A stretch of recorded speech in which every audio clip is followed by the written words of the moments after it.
Welcome to today's verse of the day. Today's passage takes us to the very beginning. Before creation had form, before time was measured.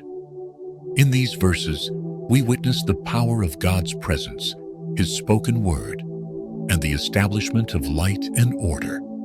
Let's explore Genesis 2:18-25 together. Verse: The Lord God said, "It is not good for the man to be alone. I will make a helper suitable for him." Now the Lord God had formed out of the ground all the wild animals and all the birds in the sky. He brought them to the man to see what he would name them. And whatever the man called each living creature, that was its name. So the man gave names to all the livestock, the birds in the sky, and all the wild animals. But for Adam, no suitable helper was found. So the Lord God caused the man to fall into a deep sleep.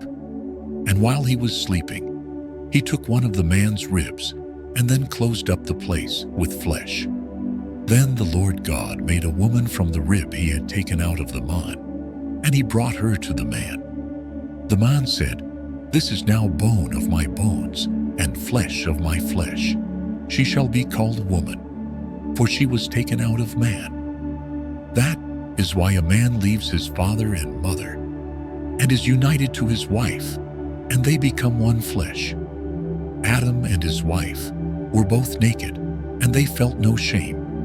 This passage highlights something profound. For the first time in creation, God says something is not good: man's loneliness. Though Adam lived in paradise and was surrounded by animals, he still lacked companionship that reflected his own nature. God's solution wasn't rushed. First, He allowed Adam to name the animals, letting him experience the need for relationship firsthand. Then, in a beautiful act of creation, God formed woman from Adam's side, showing that she was not above him or beneath him, but beside him, equal, valuable, and deeply connected.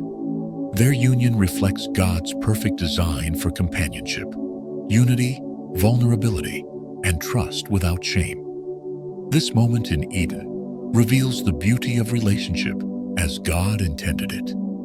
We were never meant to walk through life alone. Whether in marriage, friendship, or community, God designed us for relationship, real, loving, honest connection. Are there areas in your life where isolation has crept in? Are you allowing others to walk beside you?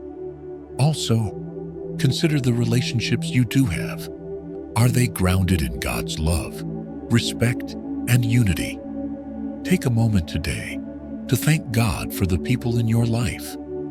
Ask Him to help you nurture relationships that reflect His original intent: connection without fear, love without conditions, and companionship that draws you closer to Him.